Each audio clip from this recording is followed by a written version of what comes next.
Millionaire's baby cried nonstop on the plane, until a poor black boy did the unthinkable. The piercing wail cut through the recycled air of first class like a siren, drowning out the gentle hum of the Boeing 787's engines.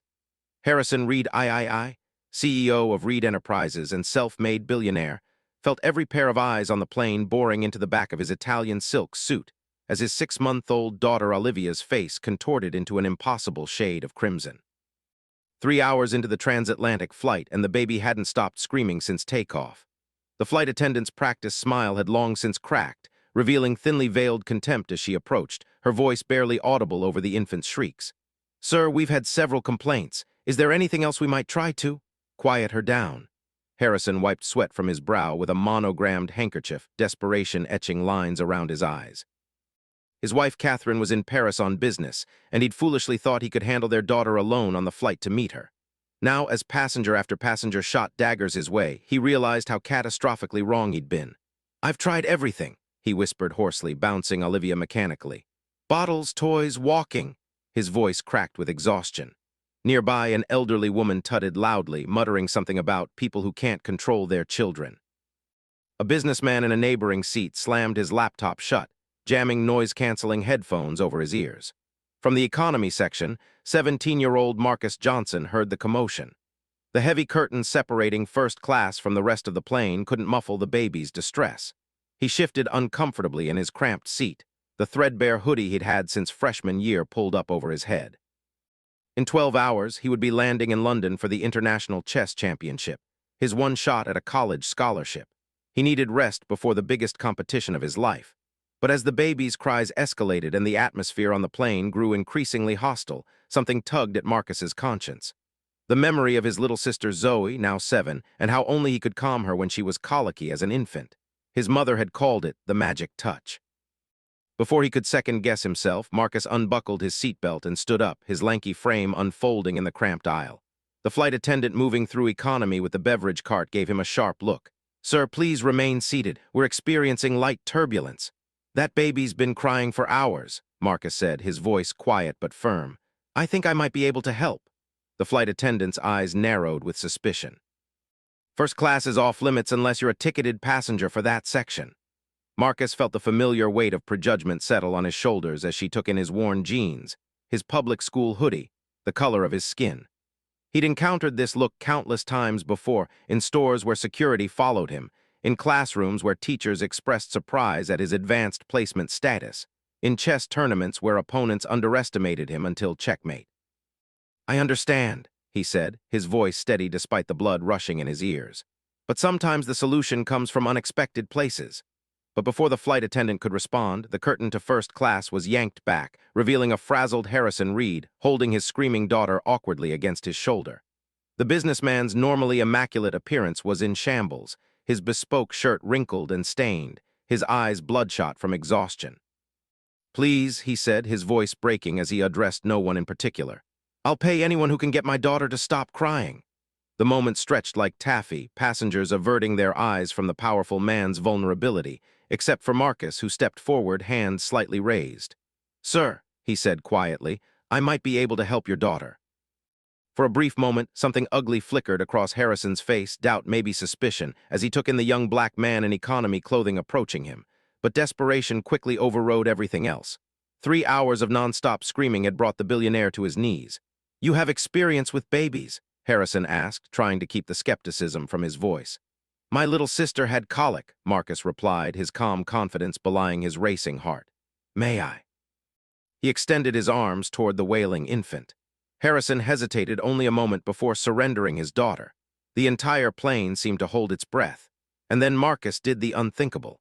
But to understand how this moment came to be, how a 17-year-old chess prodigy from Southside Chicago ended up holding a billionaire's baby miles above the Atlantic, we need to go back. Back to when the day began, when two lives from entirely different worlds were set on a collision course that would change them both forever. Hey everyone! If you're enjoying this story so far, make sure to subscribe to our channel and comment where you're watching from. Now, let's continue with our story. 6 hours earlier, Marcus Johnson had stood in front of the bathroom mirror in his family's small apartment, straightening the collar of his one good shirt. Outside the thin walls, the city was already alive, Car horns, voices, the distant rattle of the L train that would take him to O'Hare International. On the counter lay an envelope containing his boarding pass, passport, and the carefully folded letter from the International Chess Federation that had changed everything. "You got this," he whispered to his reflection, repeating his coach's mantra. His fingers, long and deft from years of moving chess pieces, trembled slightly. Behind him, the bathroom door creaked open, and his mother's face appeared, her night shift exhaustion temporarily eclipsed by pride. "My champion," Gloria Johnson said, her voice thick with emotion. She worked doubles as a nurse's aide to keep their family afloat after Marcus's father had been incarcerated 6 years ago. Every tournament entry fee, every chess book, every late-night practice session had been a sacrifice for her. London won't know what hit them. Marcus grinned, though anxiety coiled in his stomach like a spring. "It's just the qualifying rounds, Mom. Don't start planning the victory parade yet." "Mom," she hummed, unconvinced, smoothing an invisible wrinkle from his shoulder. "The same way it was just the state championship and just the nationals." She cupped his face in her hands, her eyes serious now. "Listen to me. You belong there, no matter what anyone says or how they look at you. You earned this." From the small living room, 7-year-old Zoe's voice rang out. "Marcus, your chess stuff is ready." His little sister had laid out his travel chess set, notebook, and lucky pencil on the coffee table with ceremonial precision. 20 minutes later, Gloria pressed taxi fare into his palm despite his protests. "No son of mine is taking public transit to the airport for an international flight," she insisted. "Text me when you land, you hear? London is 6 hours ahead, so don't call in the middle of the night." As the taxi pulled away, Marcus caught a final glimpse of his mother and sister waving from their third-floor window. The familiar tightness gripped his chest, the weight of their expectations, their sacrifices, their love. He couldn't afford to fail. Across town, in a penthouse overlooking Lake Michigan, Harrison Reed's morning was unfolding very differently. The panoramic windows of his home office framed the city like a living painting as he concluded a video call with his Tokyo team. "The acquisition goes through today, understood? I don't care what time zone they're in." He ended the call with an impatient tap and swiveled his chair to face his assistant, Vivian, who stood with military precision, tablet in hand. "Your itinerary is updated, sir. The jet is fueled and waiting at the private terminal." Mrs. Reed's assistant confirmed she'll meet you at the hotel in Paris tomorrow evening. Harrison nodded absently, his attention already shifting to the next item on his mental checklist. At 45, he'd built Reed Enterprises from a small tech startup in his garage to a global conglomerate. Time was his most precious commodity, each minute meticulously allocated for maximum efficiency. "What about Olivia?" he asked, glancing at his watch. His daughter would normally be with the nanny at this hour, but Marie had called in sick, some family emergency he hadn't bothered to inquire about. Vivian's perfect composure slipped momentarily. "Sir, we've been unable to secure a replacement nanny on such short notice. The agency says—" "No agency personnel on the private jet," Harrison finished, pinching the bridge of his nose. It was a security protocol he himself had instituted after a tabloid incident years ago. "What about Catherine's mother?" "Mrs. Astor is still in the Maldives, sir, unreachable until next week." Harrison suppressed a flare of irritation. His mother-in-law's perpetual vacationing was a source of ongoing tension between him and Catherine. "So you're telling me I need to fly with Olivia, alone?" "Yes, sir, but I've taken the liberty of packing all her essentials and favorite toys." "And the flight attendants on your jet are all trained in—" "We're not taking the jet," Harrison interrupted, a decision crystallizing in his mind. "Book us on the commercial United flight to Paris, the one Catherine's on." Vivian blinked, her professional mask momentarily slipping to reveal shock. "Commercial, sir, but security protocols. Catherine's already on that flight path, just a day ahead. The sooner we catch up to her, the sooner I'm not dealing with this alone." Straightened his cuffs decisively. "First class, obviously, and no announcements. I don't want a circus at the airport." 90 minutes later, Harrison sat in United's first-class lounge, uncomfortably aware of the stares from fellow travelers who recognized him despite his attempt at a low-key appearance. Olivia squirmed on his lap, fascinated by the platinum credit card he'd given her to play with. His phone buzzed with a text from Catherine. "Are you seriously flying commercial with our daughter?" "Have you lost your mind?" He typed back quickly, calculated decision. "We'll explain when we see you. Olivia's fine." As if on cue, his daughter cooed and grabbed at his tie with surprising strength. Harrison felt a flicker of the unfamiliar pride that occasionally caught him off guard since becoming a father late in life. At 45, with an empire to run, a child hadn't been in his plans. But Catherine had wanted a family, and Harrison had learned long ago that his wife usually got what she wanted. He bounced Olivia gently on his knee, studying her features, Catherine's eyes, his mother's chin. Would she inherit his drive, his relentless ambition, or Catherine's diplomatic charm? He rarely had time for such reflections in the whirlwind of his daily schedule. "Mr. Reed," a lounge attendant approached with a practiced smile. "Your flight is boarding now. We'll escort you through the priority lane." Harrison gathered Olivia and her surprisingly extensive paraphernalia. How did something so small require so much equipment? The diaper bag alone weighed more than his laptop case. As the first-class passengers were welcomed aboard, Harrison felt a moment of misgiving. He hadn't flown commercial in nearly a decade. The flight attendant's recognition was immediate, her eyes widening slightly before her training reasserted itself. "Welcome aboard, Mr. Reed. May I help you with anything before takeoff?" "We're fine," he said curtly, settling into the wide seat with Olivia on his lap. He declined champagne, arranged the baby's blanket, and answered 3 urgent emails one-handed before the announcement to switch off electronic devices. As the plane filled, Harrison remained absorbed in Olivia, oblivious to the boarding economy passengers shuffling past the first-class cabin toward their seats. Among them was Marcus Johnson, who paused briefly at the sight of the famous tech billionaire cuddling an infant. The contrast between the man's austere public image and this tender moment with his child was jarring. A flight attendant cleared her throat pointedly, and Marcus continued down the aisle to his seat in economy, stowing his small backpack carefully. The International Chess Championship had covered his flight, but just barely. His seat was in the last row, beside the restrooms, with minimal legroom for his lanky frame. As he settled in, Marcus removed his travel chess set from his pocket, a magnetic miniature board his coach had given him for his 15th birthday. He set up the pieces with practiced precision, preparing to review the opening strategies he'd been studying for months. 45 minutes into the flight, as the seatbelt sign switched off and the first round of drinks was being served, Olivia Reed began to fuss. At first, it was just whimpering, barely noticeable above the ambient noise of the cabin. Harrison jiggled her gently, offering a pacifier that she promptly spat out. The whimpering escalated to crying, then full-throated screaming that seemed impossible from something so small. Harrison's expression shifted from mild concern to barely concealed panic as he rifled through the diaper bag, producing toys, bottles, and blankets in rapid succession. Nothing helped. By the 1-hour mark, passengers in first class were exchanging irritated glances. By hour 2, several had complained to the flight attendants. By hour 3, Harrison Reed, a man who commanded boardrooms and brokered billion-dollar deals, was completely undone by his inconsolable daughter. Back in economy, Marcus tried to focus on his chess strategies, but the baby's cries penetrated even his noise-canceling earbuds. He noticed the increasing tension among passengers, the flight attendants' strained expressions as they hurried up and down the aisles. No one seemed to have a solution. As Marcus watched the curtain between classes being yanked back and heard the desperate billionaire's plea, something clicked into place. The same feeling he got during chess matches when he saw a move others missed, a solution where others saw only problems. And so he found himself standing in the first-class cabin, extending his arms toward the wailing infant while skeptical eyes watched his every move. Harrison Reed reluctantly surrendered his daughter, his expression a complex mixture of doubt and desperate hope. The moment the baby settled into Marcus's arms, something remarkable happened. Marcus cradled Olivia expertly, supporting her head with one hand while he used his other to gently apply pressure to specific points on her back. He began to hum, not a lullaby, but a low, rhythmic pattern that vibrated in his chest. His body swayed almost imperceptibly, a subtle rocking motion that seemed to exist outside the turbulence of the plane. "She's probably got gas," Marcus said quietly, his fingers making small circular motions between the baby's shoulder blades.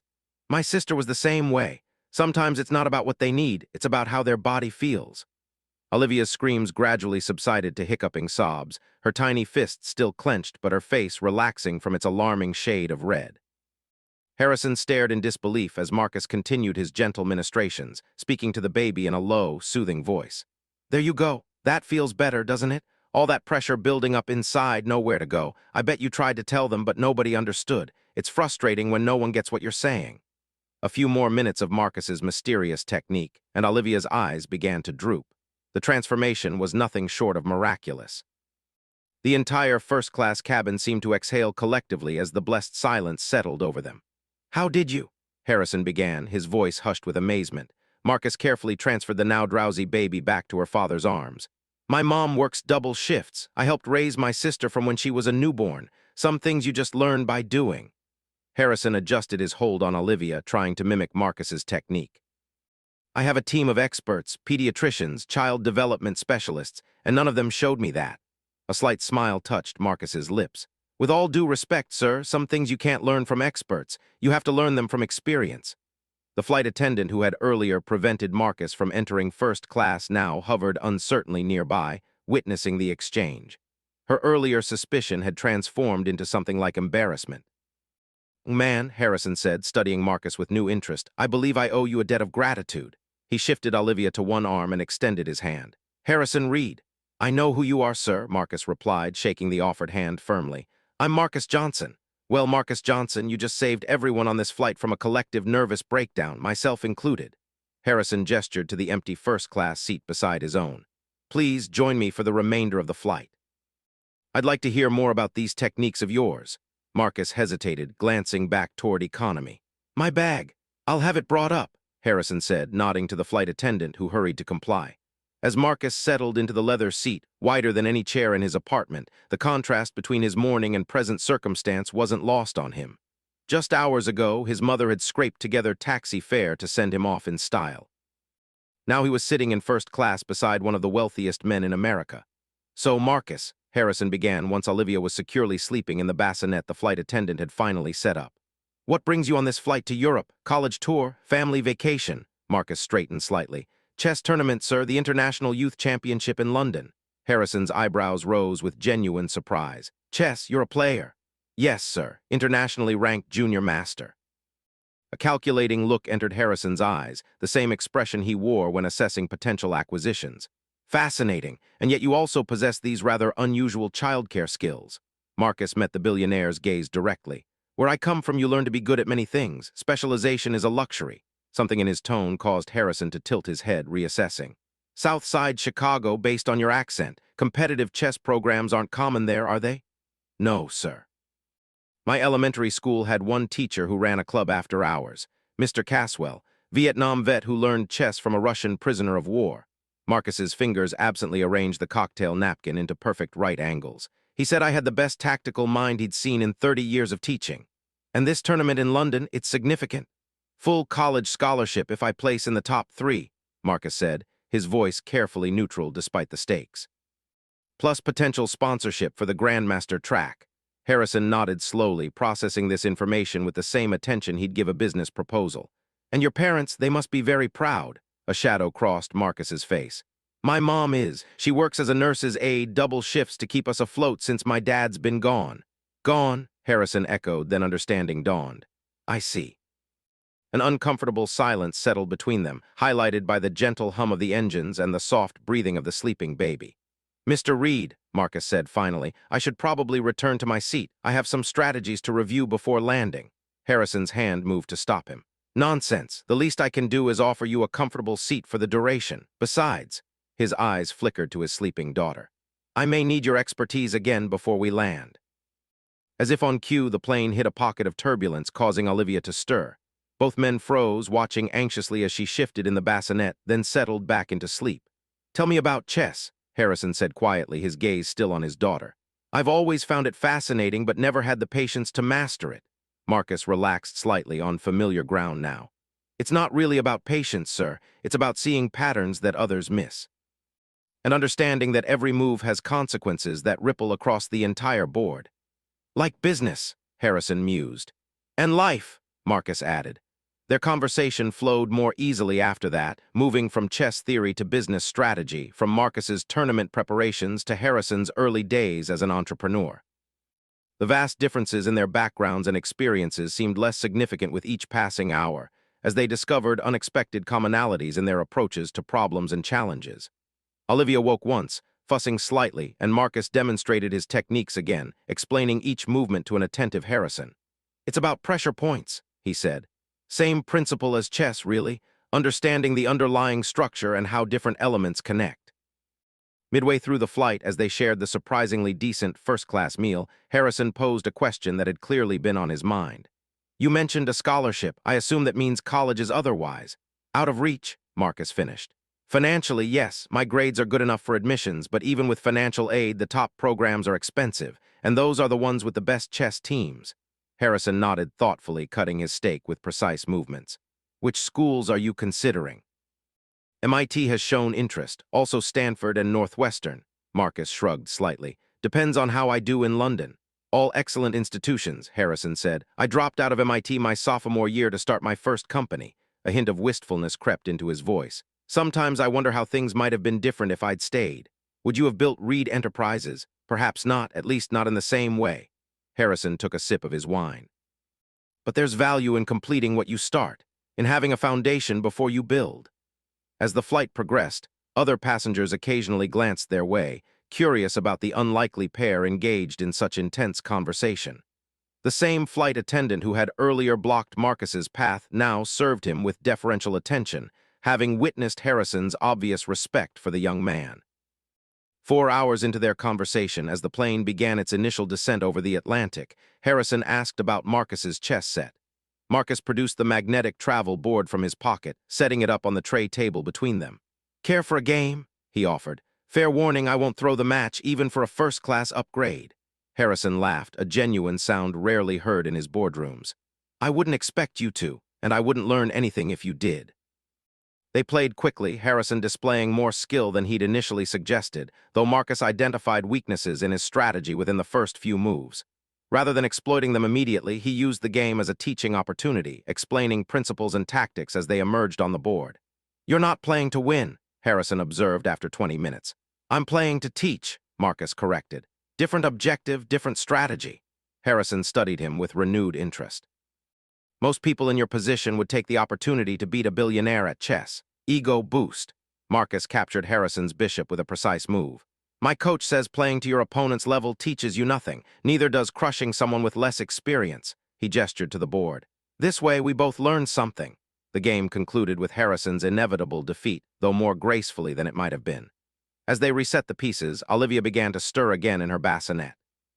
"Perfect timing," Harrison said, lifting his daughter carefully. "We'll be landing soon." Marcus watched as the billionaire attempted to apply the soothing techniques he'd demonstrated earlier. Harrison's movements were awkward but earnest, his focus complete as he tried to prevent another crying episode. "Firm but gentle," Marcus coached quietly.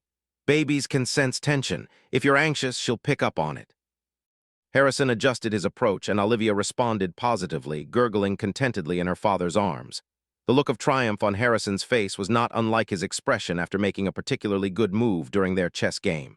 "You're a natural teacher, Marcus," he said. "Have you considered that as a career path?" Marcus shook his head. "Not seriously. In my neighborhood, opportunities are limited." "Opportunities can be created," Harrison countered. "That's what entrepreneurs do." As the captain announced their final approach to Paris Charles de Gaulle Airport, Harrison shifted Olivia to his shoulder and regarded Marcus thoughtfully. "I have a proposition for you if you're willing to hear it." Marcus raised an eyebrow, his expression cautious. "I'm listening. Your chess tournament in London concludes when?" "Sunday afternoon, assuming I make the finals." "And you're returning to Chicago after that?" Marcus nodded. "I'm proposing a detour," Harrison said. "My wife and I will be in Paris for a week before returning to the States.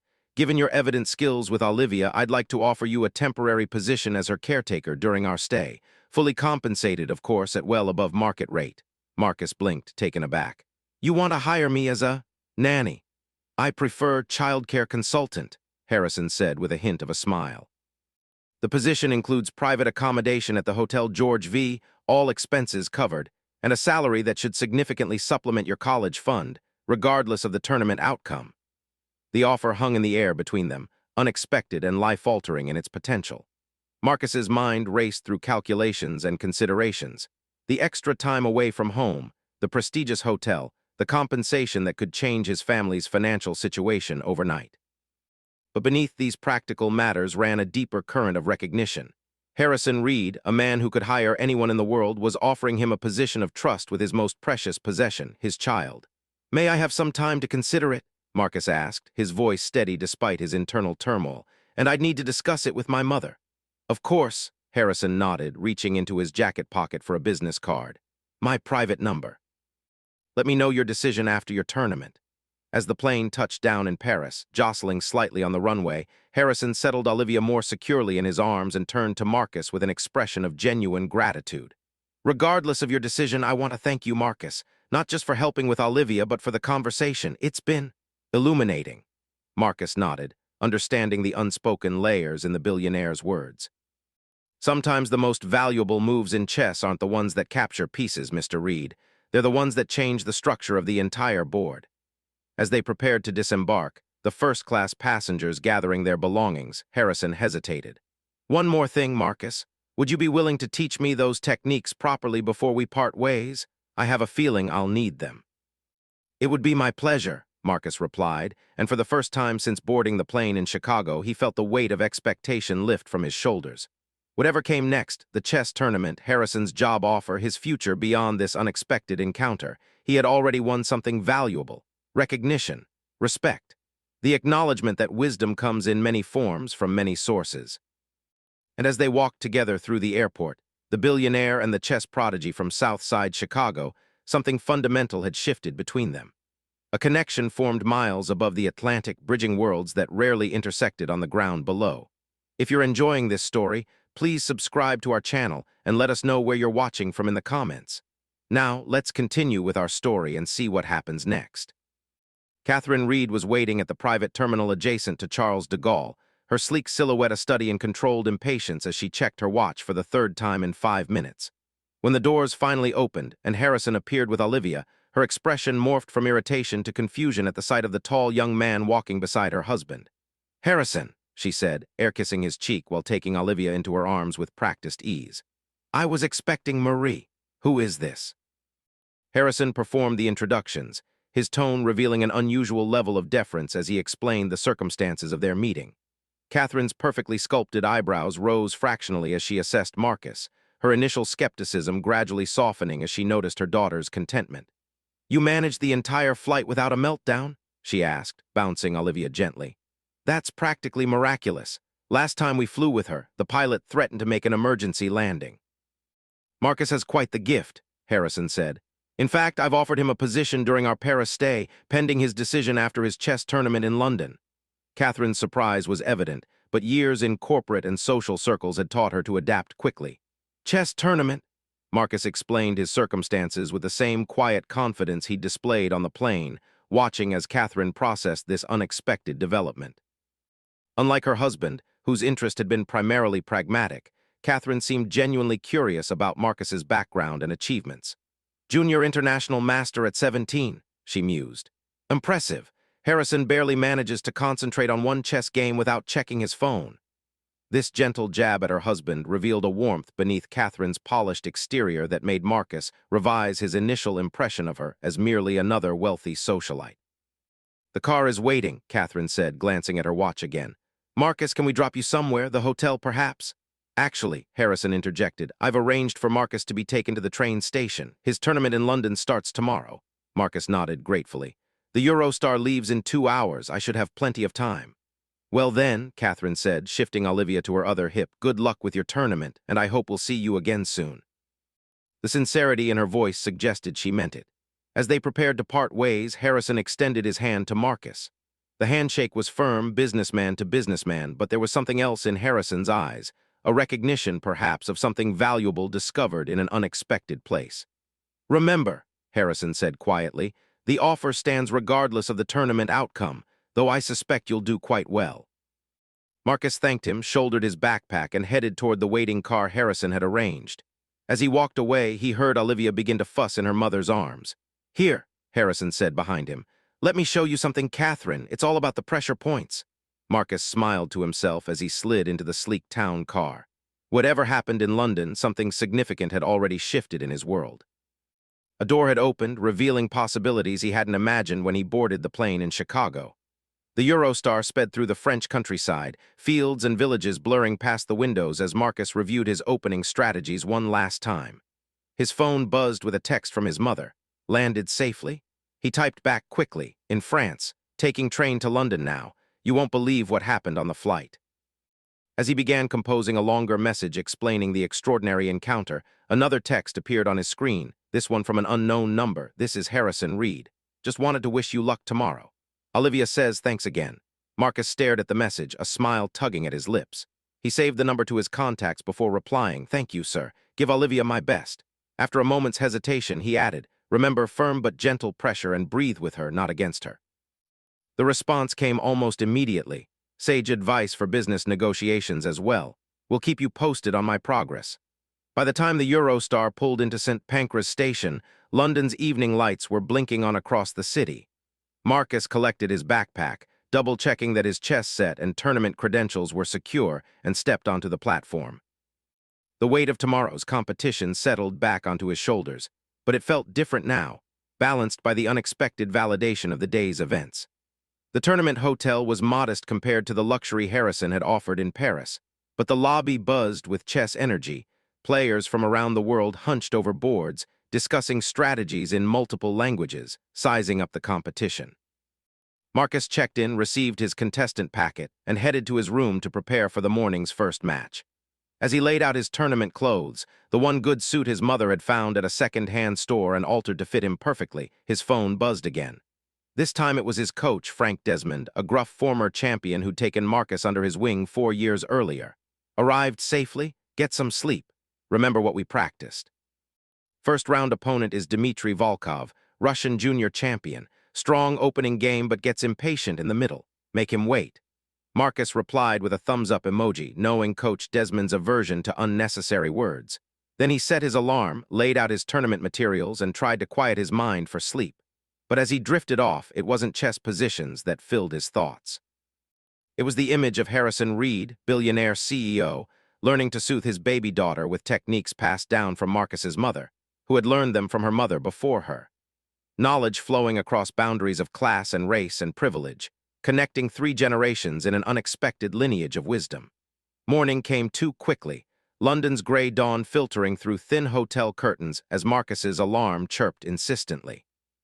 He rose, went through his tournament routine with methodical precision, and headed down to the competition hall where the day's pairings were posted. As his coach had predicted, his first opponent was Dmitry Volkov, the Russian prodigy whose aggressive style had dominated European junior championships for the past 2 years. Marcus studied the tournament bracket, mentally calculating his path to the finals, when a familiar name caught his eye. Lawrence Kingsley III, American junior champion from New Hampshire, son of a senator and Marcus's longtime nemesis on the circuit. Their last encounter at the Nationals had ended in controversy when Lawrence's father had questioned the officiating after Marcus's victory. The implied accusation of favoritism had stung, though the tournament committee had firmly rejected the complaint. Lawrence himself stood at the other end of the hall, surrounded by his entourage, coach, assistant, psychological consultant, all provided by his family's considerable resources. He caught Marcus's eye and smirked, a gesture loaded with the same dismissive confidence he displayed at every previous encounter. Marcus turned away, focusing instead on his own preparation. Coach Desmond appeared at his elbow, coffee in hand, his perpetual scowl firmly in place. "Ignore the Kingsley kid," he growled. "He's in your head only if you let him in. Focus on Volkov, 1 game at a time." The first round began with ceremonial formality, handshakes, clock settings, the hushed atmosphere of concentrated thought descending over the hall. Dmitry Volkov played as expected, aggressive and confident, pushing for early advantage. Marcus responded with the patient strategy he and Coach Desmond had developed, allowing Volkov to extend himself, then capitalizing on the subtle weaknesses that emerged. 3 hours later, Marcus had his first victory. By evening, he had advanced through the preliminary rounds to secure his place in the next day's quarterfinals. Lawrence Kingsley had also advanced, setting up the possibility of a semi-final confrontation if both continued their winning streaks. Back in his hotel room that night, Marcus found a message from Harrison. "How did the first day go?" He replied with a brief summary of his matches and standings, surprised by the billionaire's continued interest. Harrison's response came quickly. "Excellent progress. Olivia has slept through the night twice using your techniques. Catherine thinks I've been replaced by a body double. Keep us posted on tomorrow's matches." The exchange left Marcus smiling as he prepared for bed. The connection formed on the plane seemed to be evolving into something like mentorship, or perhaps even friendship, an outcome he never could have predicted when he boarded in Chicago. The tournament's second day brought increased pressure as the field narrowed. Marcus advanced through his quarterfinal match against a talented player from India, his focus absolute as he maneuvered through a complex middle game to force a resignation at move 37. The victory put him into the semifinals, and as fate would have it, face-to-face with Lawrence Kingsley III. Their semifinal match drew a crowd, the history between the two players adding drama to the already tense competition. Lawrence arrived flanked by his support team, while Marcus sat alone, Coach Desmond having been called away to assist another of his students who had advanced in the junior division. "All by yourself today, Johnson?" Lawrence commented as they set up the board. "No entourage from the south side?" Marcus met his gaze calmly. "I find I think more clearly without distractions." Lawrence's mouth tightened at the implied criticism, but further conversation was cut short by the tournament director's arrival to start the clock. The game began with Lawrence playing white, opening with an aggressive Sicilian variation that had become his signature. For nearly 2 hours, they battled across the 64 squares, each move a calculated risk, each position a complex puzzle of possibilities. Lawrence played well, forcing Marcus to defend a series of attacks that tested the limits of his preparation. But in the critical moment, when Lawrence overextended in pursuit of a tactical advantage, Marcus found the counterattack that Coach Desmond had drilled into him over countless practice sessions. The endgame was mathematical in its precision, Marcus converting his slight advantage into a winning position with the patience that had become his hallmark. When Lawrence finally tipped over his king in resignation, the crowd's murmur rose to an appreciative buzz. "Good game," Marcus said, extending his hand across the board. Lawrence hesitated before accepting the handshake, his grip just a fraction too tight. "Lucky counter," he muttered. "Not luck," Marcus replied quietly.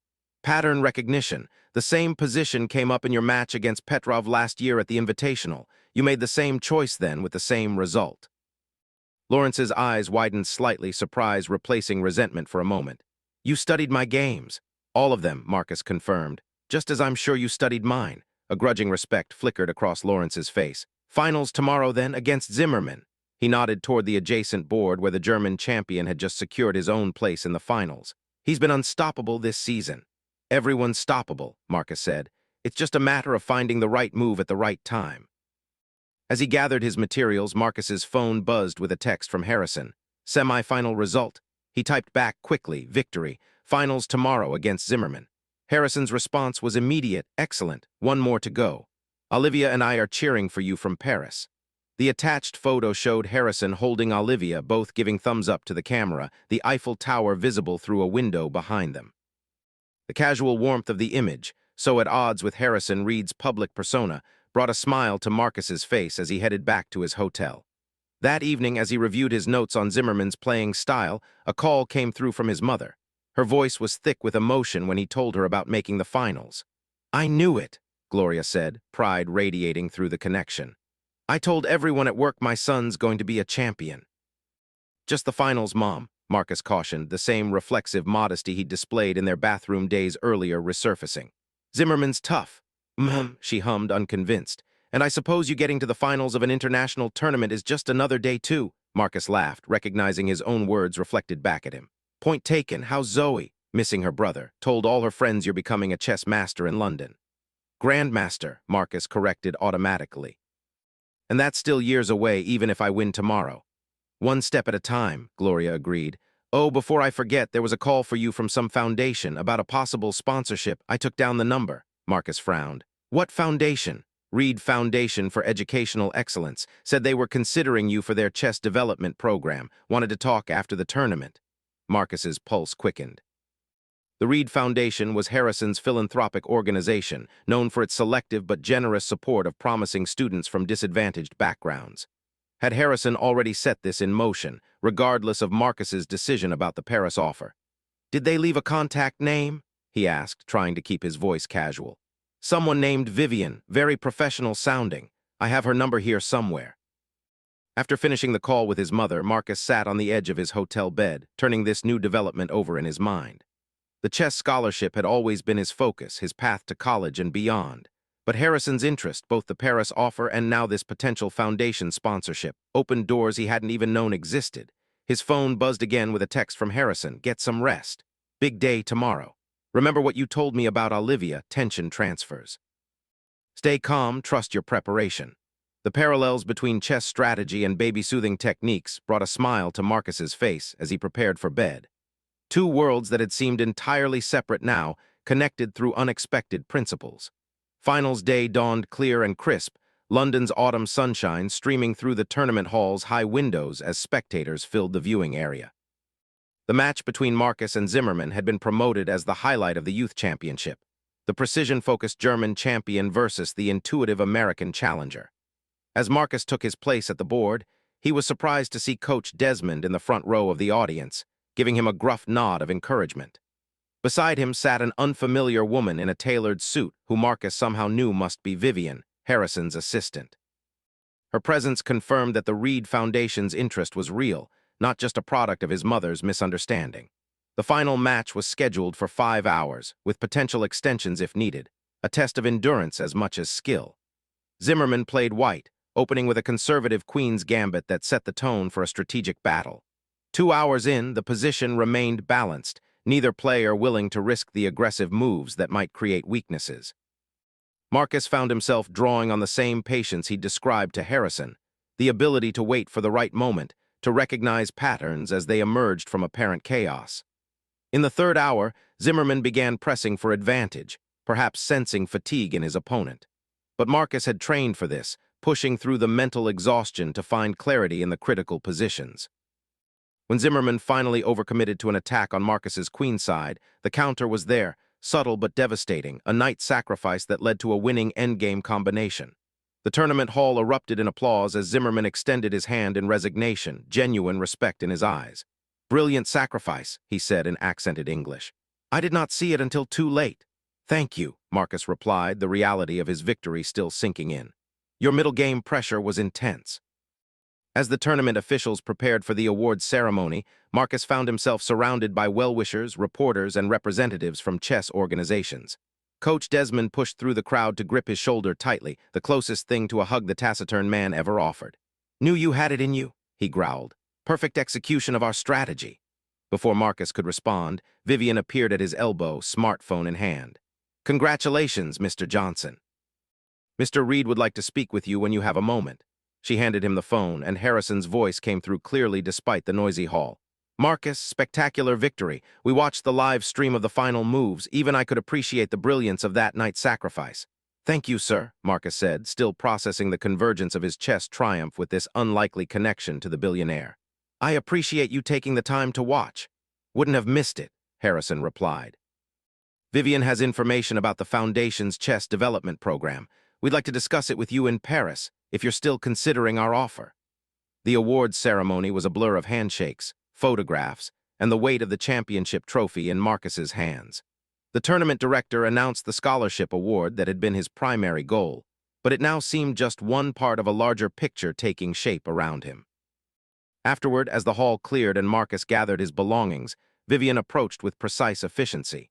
"Mr. Reed has arranged for the Eurostar to Paris this evening, if that suits your schedule. The Foundation is very interested in discussing your future development, beyond the immediate scholarship." Marcus thought of his mother and sister waiting for news in Chicago, of the return flight he'd booked for the following day, of the school he'd be missing if he extended his trip. "Could I make a call first?" he asked. Gloria answered on the first ring, as if she'd been waiting by the phone. When Marcus told her about his victory, her joyful shout was so loud he had to hold the phone away from his ear. "I knew it," she exclaimed. "My champion," when he carefully explained the situation with Harrison Reed, the Paris offer, and now the Foundation's interest, her initial excitement gave way to thoughtful consideration.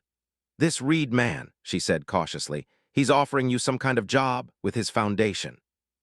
"Two things, actually," Marcus clarified. "A short-term position helping with his daughter in Paris this week and potentially longer-term support through his educational foundation for chess development and college." Gloria was silent for a moment, processing. "And you trust him, this billionaire who suddenly wants to help?" It was a fair question, one Marcus had asked himself repeatedly since the unusual offer on the plane. "I think I do," he said slowly. "He could have just thanked me for helping with his daughter and gone on his way. This feels genuine." Another pause, then Gloria's voice softened. "You've always been a good judge of character, Marcus, better than me sometimes. If you feel this is right, then you should explore it. What about school? I'd be missing at least another week. For an opportunity like this, they'll understand. I'll talk to your principal." Her tone became gently teasing. "Not every day my son gets offered a position by one of the richest men in America." After ending the call with his mother, Marcus turned to Vivian, who had been waiting patiently nearby. "I'd like to accept Mr. Reed's offer, both offers." Vivian nodded, a small smile breaking through her professional demeanor. "Excellent. The car is waiting whenever you're ready." As the Eurostar carried him back toward Paris that evening, championship trophy carefully stowed in his backpack, Marcus reflected on the extraordinary chain of events that had brought him to this moment. A crying baby on a transatlantic flight, a desperate father at the end of his rope, a young man with skills learned out of necessity rather than choice. His phone buzzed with a message from Harrison. "Congratulations again on your victory. We're looking forward to welcoming you to Paris tomorrow. Catherine has arranged accommodations at the hotel, and Olivia is excited for your chess lessons." Marcus smiled at the joke about the 6-month-old's chess aspirations, typing back, "Thank you, sir. Looking forward to it. Though Olivia may need to work on her fine motor skills before mastering the knight move." Harrison's response came quickly. "She's a Reed, ahead of schedule on everything. See you tomorrow, champion." The title felt strange but not unwelcome. Champion. Not just of the chess tournament, but of an opportunity that extended far beyond the 64 squares of a chessboard. As the French countryside blurred past the train windows, Marcus thought about the parallel journeys that had brought him and Harrison Reed to that moment on the plane. The billionaire entrepreneur and the South Side chess prodigy, each carrying their own burdens and expectations. Two lives that would never have intersected, but for a baby's cry and a young man's decision to step forward when no one else would. In chess, they called it a fork, a single move that created multiple threats, forcing the opponent to choose which piece to save and which to sacrifice. But sometimes, rarely, there came a move that changed everything, that transformed the entire structure of the game and created possibilities where none had existed before. Marcus Johnson had made such a move when he stood up from his economy seat to offer help to a desperate father.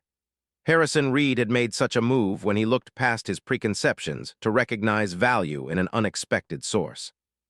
And now, as the Eurostar sped toward Paris and the next chapter of this unlikely connection, both of their lives had been permanently altered, their respective boards rearranged in ways neither could have anticipated when they boarded a plane in Chicago with such different destinations in mind. If you've enjoyed this story so far, please subscribe to our channel and let us know in the comments where you're watching from. We're about to reach the conclusion of this incredible journey. The Hotel George V stood like a palace amid the elegant streets of Paris's 8th arrondissement, its limestone facade and Art Deco details speaking to a century of luxury and tradition. As the hotel's sleek town car delivered Marcus from the train station, he felt the familiar weight of being an outsider, the same sensation he'd experienced at his first chess tournaments in wealthy suburbs, at academic competitions where other students arrived in private school uniforms. The doorman greeted him with practiced courtesy, though Marcus didn't miss the subtle assessment in his glance, taking in the well-worn backpack, the careful way Marcus handled his tournament trophy. But any awkwardness dissipated when the hotel manager stepped forward, extending his hand. "Mr. Johnson, welcome to the Four Seasons. George V. Mr. Reed has informed us of your arrival. Allow me to escort you to your accommodations." The accommodations proved to be a suite larger than his family's entire apartment, with tall windows overlooking a courtyard garden. Fresh flowers adorned marble-topped tables, and a welcome basket contained an assortment of French delicacies alongside a handwritten note from Catherine Reed. "Congratulations on your victory. We look forward to seeing you at breakfast tomorrow. Rest well." Marcus set down his backpack, placed his trophy carefully on the writing desk, and stood motionless in the center of the suite, momentarily overwhelmed by the stark contrast between his morning in the modest London hotel and this evening in Parisian luxury. His phone buzzed with a text from his mother, landed safely in Paris. He sent back a photo of the suite with the caption, "Safe and sound. Rooms bigger than our apartment. Love you." Her response made him smile. "Don't get too used to it. But enjoy every minute. You've earned it." Had he earned it? The question lingered as he explored the suite, running his fingers over fine fabrics and furniture that probably cost more than his mother made in a year. His chess victory had earned him the scholarship that felt clear and legitimate. But this, the luxury, the connection to the Reed family, the sudden interest of a billionaire's foundation, all stemmed from a simple act of kindness on a plane. Was that something to be earned, or merely the right thing that anyone should have done? Morning brought answers, or at least the beginning of them, when Marcus joined the Reed family for breakfast in their penthouse suite. Harrison greeted him with a warmth that seemed to genuinely surprise Catherine, who watched their interaction with thoughtful interest. Olivia, strapped into a high chair, cooed and waved her arms at the sight of Marcus. "She remembers you," Catherine remarked, sipping her coffee. "That's remarkable, given how young she is. Babies are more perceptive than we give them credit for," Marcus replied, accepting a cup of coffee from the suite's butler. "They pick up on energy and intention, not just faces and voices." Harrison nodded, his expression serious. "That's precisely what I wanted to discuss with you, Marcus. This, Perception you have, it's unusual. Over breakfast, Harrison outlined his proposal in greater detail. The short-term position would involve Marcus staying in Paris for the week, helping with Olivia while Harrison and Catherine attended a series of business functions and charitable events. The longer-term opportunity through the Reed Foundation would provide not just financial support for college, but mentorship, internship placements, and development of what Harrison called Marcus's unique interpersonal intelligence. "I've built my career on recognizing talent in unexpected places," Harrison explained, cutting his omelet with precise movements. "What you demonstrated on that plane wasn't just a knack for childcare. It was emotional intelligence, problem-solving under pressure, and the ability to bridge worlds that rarely connect. Those are rare skills, Marcus, skills my foundation and my company value highly." Catherine leaned forward, her initial reserve now replaced with genuine engagement. "What Harrison is trying to say in his typically roundabout business fashion is that we'd like to invest in your future, beyond chess, beyond college, though those remain important components." Marcus set down his coffee cup carefully, processing their words. "May I ask why? I appreciate the opportunity, but there must be thousands of talented young people you could support." Harrison and Catherine exchanged a glance that contained an entire conversation. It was Catherine who finally answered. "Frankly, Marcus, what you did on that plane forced us to confront some uncomfortable truths about our assumptions, about how we've structured our lives to insulate ourselves from certain realities. What my wife is diplomatically trying to express," Harrison added, "is that we've built walls around our world, walls that keep out perspectives and wisdom we clearly need." He gestured toward Olivia, who was happily mashing banana into her high chair tray. "We have experts and consultants for everything related to our daughter, yet none of them could do what you did instinctively." "That's not entirely fair," Marcus said, surprising himself by defending the unknown experts. "They probably didn't have the specific experience I had with my sister. Different backgrounds lead to different kinds of knowledge." "Precisely," Catherine said, her expression approving. "And that's why diversity of experience and perspective matters, not just as some corporate talking point, but in practical, everyday ways." Harrison nodded, his gaze thoughtful as it rested on Marcus. "The foundation program I'm proposing isn't charity, Marcus. It's an investment. In you, certainly, but also in what you represent, the talent and potential that exists beyond the narrow pipelines traditional institutions recognize." As the conversation continued, Marcus began to understand that what had started as a chance encounter on a plane had evolved into something more significant for the Reed family, a catalyst for reassessing their approach to privilege, opportunity, and the invisible barriers that separated their world from his. The week in Paris unfolded with a rhythm that balanced Marcus's responsibilities to Olivia with opportunities to explore the city and continue his chess studies. Harrison had arranged for him to meet with a French grandmaster for several coaching sessions, while Catherine ensured he experienced cultural highlights beyond the typical tourist attractions. Caring for Olivia proved both rewarding and illuminating. The baby responded to him with consistent delight, and Marcus found himself teaching both Harrison and Catherine the techniques his mother had passed down, not just the physical methods of soothing and comfort, but the underlying philosophy of respect and attention. "You listened to her?" Catherine observed one evening as she watched Marcus calm Olivia after a particularly fussy day. "Not just to her cries, but to what she's trying to communicate before she gets upset." Marcus nodded, gently working pressure points along Olivia's tiny spine. "My mom calls it speaking baby. It's about recognizing patterns and signals before they escalate, kind of like chess, seeing the position developing before the critical moment arrives."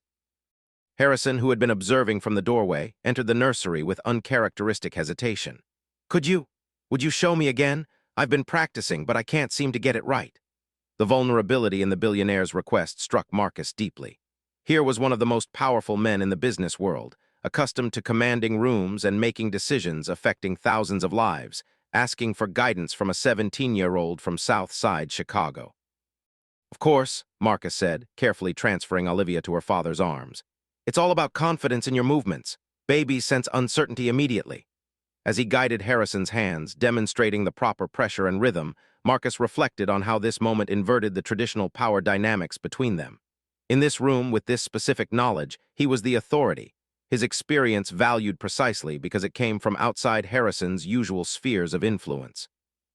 By the end of the week, as Marcus prepared to return to Chicago, the relationship between him and the Reed family had evolved into something neither side could have anticipated. Harrison and Catherine had come to rely on his insights about Olivia, while Marcus had gained a new perspective on the world of privilege and power the Reeds inhabited, its advantages and limitations, its insulations and blind spots. On his final evening in Paris, Harrison invited Marcus to join him for a walk along the Seine. As they strolled past the Pont Neuf, street lamps reflecting in the dark water, Harrison broached the subject they'd both been circling. "The Foundation's offer remains open," he said. "Full support through college, mentorship, internships at Reed Enterprises if you're interested.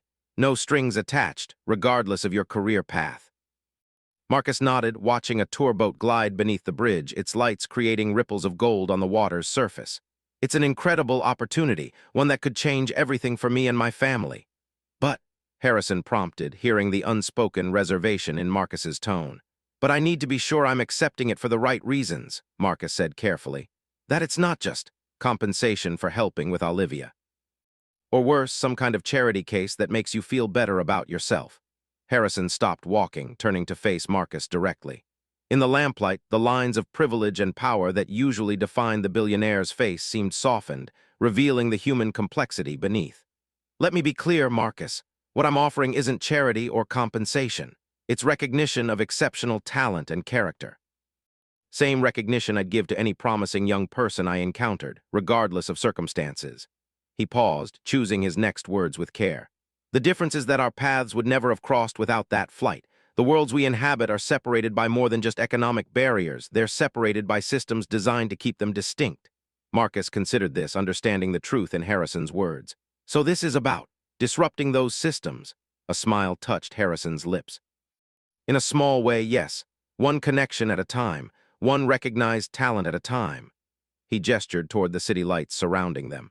"The greatest waste in our society is human potential left undeveloped because of artificial barriers. My foundation can't fix the entire system, but it can build bridges where opportunities arise."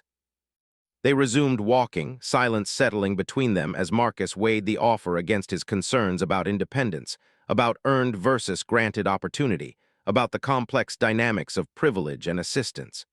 "There's something else you should know," Harrison said eventually. "Something Catherine and I discussed after watching you with Olivia this week. We're establishing a new initiative through the Foundation, a program to identify and develop emotional intelligence and caregiving skills in underserved communities." Marcus glanced at him, surprised. Based on what you showed us," Harrison confirmed. "The wisdom passed down through families like yours, the practical knowledge that exists outside formal education systems. We want to create pathways for that wisdom to be recognized, valued, and shared more widely." The magnitude of this development, a billionaire's foundation launching an initiative inspired by the skills Marcus's mother had taught him, left him momentarily speechless. "The program would benefit from your input," Harrison continued.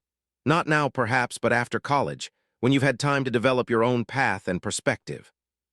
As they completed their circuit along the river and turned back toward the hotel, Marcus felt the pieces of his decision falling into place like a well-executed chess endgame. The Foundation's support would open doors without determining which ones he chose to walk through. The connection to the Reed family would become part of his story without defining it entirely. "I'd be honored to accept the Foundation's support," he said finally, "and to contribute to the new initiative when the time comes." Harrison extended his hand, and they shook, no longer the desperate father and helpful stranger from the plane, but two individuals recognizing value in each other across the divides that might otherwise have kept them apart. The following morning, as Marcus prepared to depart for the airport, Catherine presented him with a small box elegantly wrapped in silver paper. "A token of our appreciation," she said, "though it hardly seems adequate." Inside was a chess set unlike any Marcus had seen, pieces crafted from carved jade and rose quartz, the board inlaid with mother-of-pearl and ebony. An accompanying card bore a handwritten note, "For the champion who showed us that the most valuable moves are the ones that change the entire board. With gratitude, Harrison, Catherine, and Olivia Reed." As the hotel's car carried him toward Charles de Gaulle Airport, Marcus's phone buzzed with messages. From his mother and sister, eager for his return. From his chess coach, already planning for the next tournament. From classmates curious about his international adventure. And one final text from Harrison Reed. "Safe travels, Marcus. Remember that some connections, once formed, transcend the circumstances of their beginning. This is just the first move in what I hope will be a long and meaningful game." Looking out at the Paris streets slipping past his window, Marcus reflected on the extraordinary chain of events that had begun with a baby's cry on a plane and culminated in this moment of transition, returning to his life in Chicago, but with new possibilities, new connections, new understanding of his own value and potential. In chess, the most powerful move isn't always the most obvious or aggressive. Sometimes it's the quiet repositioning that changes the entire structure of the game, opening pathways that weren't visible before, creating connections between previously isolated pieces, transforming the board in ways that ripple through every subsequent decision. On a transatlantic flight, a young man from South Side Chicago had made such a move when he offered help to a desperate father and his crying baby. The ripple effects of that choice had altered not just his own trajectory, but the perspectives and priorities of a powerful family, creating possibilities that extended far beyond any single act of kindness. As the plane lifted off from Paris, carrying Marcus back toward the familiar landmarks and challenges of home, he understood that the true value of the connection formed with the Reed family lay not in the material support or opportunities offered, but in the recognition of worth across the boundaries that too often separated potential from opportunity, wisdom from power, one human experience from another. The greatest moves in chess as in life are those that build bridges rather than walls, that recognize value in unexpected places and create pathways for that value to transform the entire board. In reaching across the aisle of that first plane, Marcus Johnson had made just such a move. And in the game of life, unlike chess, such moves continue to resonate long after the final piece is played. Thank you so much for watching our story. If you enjoyed it, please subscribe to our channel and share your thoughts in the comments below. Where are you watching from? We'd love to know. And don't forget to turn on notifications so you never miss our next story.